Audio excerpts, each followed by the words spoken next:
الشيطان الرجيم بسم الله الرحمن الرحيم إن الله وملائكته يصلون على আমাদের মুখের কাকুতি মিনতির দিকে তাকায়া আমাদের জিন্দেগির গুনাহ আল্লাহ মাফ করে দাও রব্বুল আলামিন। তাফসীর করতে গিয়ে যদি কোনো ভুল আমি করে থাকি, তাই আল্লাহ আমি মানুষ, ইলম কালাম নাই, আমি যদি কোনো ভুল করে থাকি আল্লাহ তুমি দয়া করে আমাকে মাফ করে দাও। কোন ভুল কথা যদি বলে থাকি তোমার বান্দাদের স্মৃতি থেকে তা মিটাইয়া দাও। কোন ভুল কথা যদি বলে থাকি তোমার বান্দাদের স্মৃতি থেকে তা মিটাইয়া দাও। হে আল্লাহ, হক কথা যা বলেছি, কোরআনের কথা, হাদিসের কথা, তিলাওয়াত যা হয়েছে, জিকির আজকার হয়েছে, আল্লাহ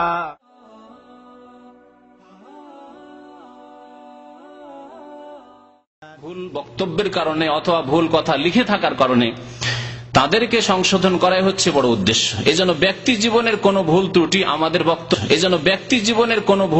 আমাদের বক্তব্যে ধরা হয় না। কখনো এই কথা বলা হয় না যে অমুক আব্দুর রহমান নামাজ পড়ে না, এটা বক্তব্যে মানে ফজর নামাজ পড়ে না, বা তার ব্যক্তিগত চরিত্রে কিছু দোষ আছে।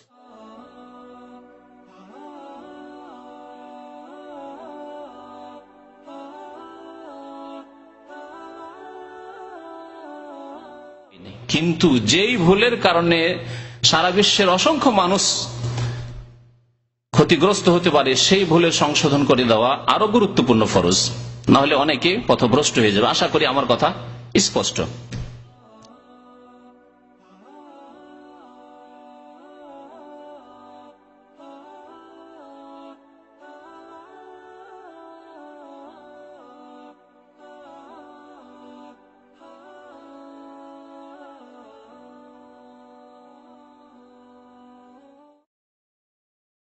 ভাগ করেননি, আল্লাহ বলছেন উম্মাতান ওয়াহিদা, একটি উম্মত একটি জাতি। তাহলে আমাদের জাতি হচ্ছে মুসলিম জাতি। মুসলিম জাতির কাছে বিবেচিত হইতে হবে আলেম হিসাবে, তাহলে যোগ্য আলেম হয়ে যাবে কথা বলা।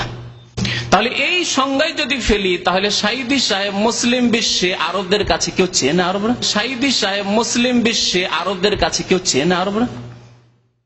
আরবরা কেউ চেনে যে সাইদি সাহেব একজন ভালো আলেম? চেনে? আরবরা কেউ চেনে যে সাইদি সাহেব একজন ভালো আলেম? চেনে? এই জন্য ব্যক্তি জীবনের কোন ভুল ত্রুটি আমাদের বক্তব্যে ধরা হয় না। কখনো এই কথা বলা হয় না যে অমুক আব্দুর রহমান নামাজ পড়ে না, এটা বক্তব্যে মানে ফজর নামাজ।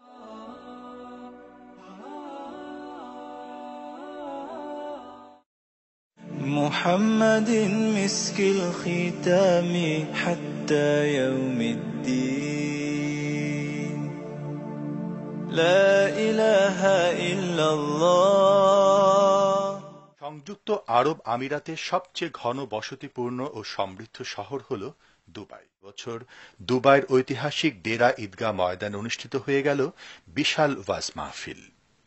সংযুক্ত আরব আমিরাতের মহামান্য উপরাষ্ট্রপতি, প্রধানমন্ত্রী এবং দুবাইয়ের শাসক শেখ মোহাম্মদ বিন রাশেদ আল মাকতুমের পৃষ্ঠপোষকতায় এই মাহফিলে প্রধান অতিথির বক্তব্য রাখেন বিশ্ববরেণ্য মুফাসসিরে কোরআন ও বাংলাদেশ জাতীয় সংসদের সাবেক সদস্য আল্লামা দেলোয়ার হোসেন সাঈদী।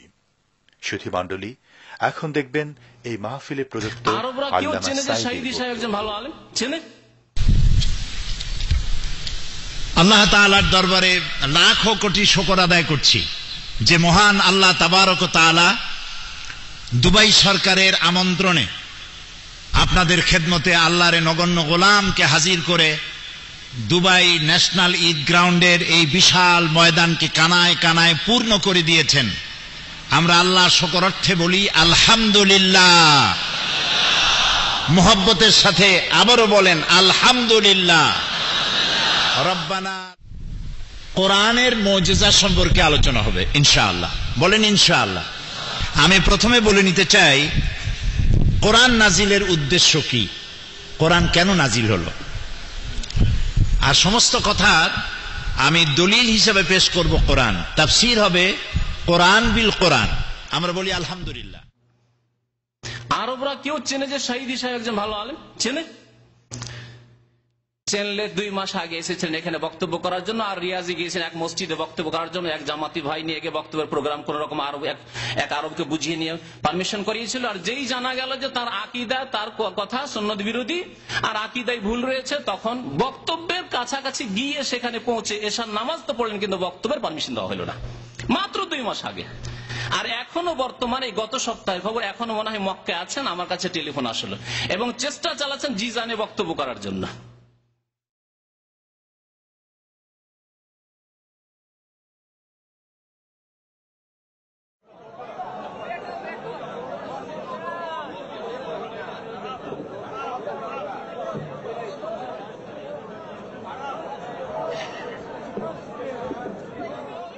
বিজ্ঞানময় কোরআন।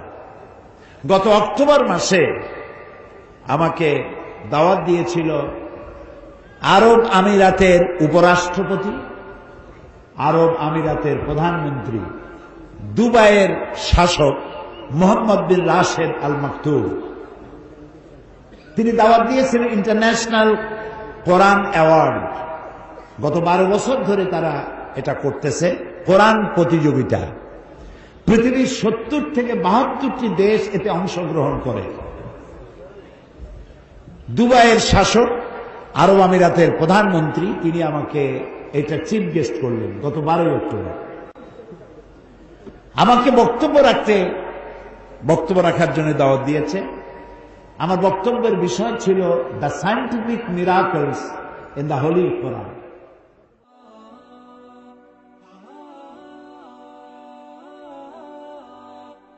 অনেকের প্রশ্ন, কেউ নিতে আসে, কেউ অশ্ন, কেউ নিতে আসে, কেউ প্রশ্ন করে যেখানে সৌদি আরবে সাইদি সাহেবের বক্তব্যের ক্যাসেট কেন পাওয়া যায় না? প্রশ্ন, এর উত্তর আজকে দেওয়া হবে আমার বক্তব্যে। এই বক্তব্য শুনলে, এই বক্তব্য কোনো ভাইয়ের কাছে পৌঁছে দিলে তার উত্তর পেয়ে যাবে। সৌদি আরবে ইসলামিক সেন্টার প্রত্যেক শহরে রয়েছে। আমরা কারো বিচার করতে আসিনি, আমরা জাতিকে সঠিক পথ দেখাতে এসেছি। ইন উরিদু ইল্লাল ইসলাহ, মানুষের সংশোধন করতে চায়। সাইদি সাহেব মুসলিম বিশ্বে আরবদের কাছে কেউ চেনে আরবরা? সাইদি সাহেব মুসলিম বিশ্বে আরবদের কাছে কেউ চেনে আরবরা? আরবরা কেউ চেনে যে সাইদি সাহেব একজন ভালো আলেম? চেনে? আরবরা কেউ চেনে যে সাইদি সাহেব একজন ভালো আলেম? চেনে? সৌদি আরব 1000 আলেম বাছাই করলো সারা বিশ্ব মাস থেকে নাড়ারবি পরীক্ষা নেওয়ার জন্য। তাতে আল্লামা দেলাওয়ার হোসেন সাইদি ছিলেন। 1000 মার্কসের পরীক্ষা হলো না আরবি। পরীক্ষার পরে খাতা দেখা হয়ে গেল, রেজাল্ট আউট হয়ে গেল। রেজাল্ট আউটে পরে দেখা গেল একজন আলেম নাম্বারে হিমালয় পর্বতের চূড়ায়, আর সব আলেমগুলো হিমালয় পর্বতের পাদদেশে। যে আলেমটা 1000 মার্কসের ভিতরে 999 পেয়ে যে আলেমটি ফার্স্ট হয়েছিলেন, সে আলেমটি আর কেউ নয়, বাংলাদেশের অহংকার, বাংলাদেশের গর্ব, আল্লামা দেলাওয়ার হোসেন সাইদি। কার সম্পর্কে কি বলতে চান আপনারা হিসাব করে চান। তো আল্লাহ রাব্বুল আলামিনের ঘরের মধ্যে প্রবেশের একটা মনস্কামনা আমার ছিল দীর্ঘদিনে। আমার চোখের সামনে কত রাজা বাদশাহ ঢুকছে, আমি এতিমের মতো দাঁড়ায় দাঁড়ায় কাঁদছি, আল্লাহ তোমার এই পবিত্র ঘরের মধ্যে যদি জীবনে একটাবার ঢুকতে পারতাম। সুযোগ এসে গেল। কুয়েত এবং ইরাকের যুদ্ধ শুরু হলো। সেই যুদ্ধ মীমাংসার জন্য একটা মিটিং হলো সৌদি আরবে। বাদশাহ ফাহাদ সারা পৃথিবীর 400 স্কলারকে দাওয়াত দিলেন, বাংলাদেশ থেকে 6 জনকে দাওয়াত দিলেন। তার মধ্যে আমার মতো একজন অযোগ্য লোক দাওয়াত পেয়ে বসলো, বুলে না কেমনে আল্লাহ জানে। এবং আমি সাথে পেলাম ওই 6 জনের মধ্যে আরেকজন ছিলেন আমার ওস্তাদ, জামাত ইসলামী বাংলাদেশের সম্মানিত নায়েবে আমির, শাইখুল হাদিস, বাংলাদেশের অন্যতম শ্রেষ্ঠ আলেম হযরত মাওলানা আবুল কালাম মোহাম্মদ ইউসুফ আমার পাশাপাশি সিটে প্লেনে বসা। আমি তারে বললাম, হুজুর আমার তো একটা দিলের বড় আশা ছিল কাবা ঘরে ঢোকার, এখন তো হজের মৌসুম না, ভিড় কম, একটু কয়ে টয়ে দেখবেন নাকি কর্তৃপক্ষকে যে যদি দরজা খুলে দেয়। কই যে এত মানুষ দেবে কিনা না দেবে, তা আমি ওইটুক বললাম শুধু। আমাদের হোটেলে নিয়ে গেল, হোটেলে নিয়ে একটা ব্রিফকেস দিল প্রত্যেককে। সেই ব্রিফকেসের ভিতরে জায়নামাজ, কাবা শরীফের গেলাপ, আতর, কলম আর অনুষ্ঠান সূচি। 3 দিন আমরা থাকবো সরকারি মেহমান হিসেবে। অনুষ্ঠান সূচিতে দেখি আগামী বৃহস্পতিবার সকাল 7:30টায় মেহমানদের জন্য কাবা শরীফের দরজা খুলে দেওয়া হবে।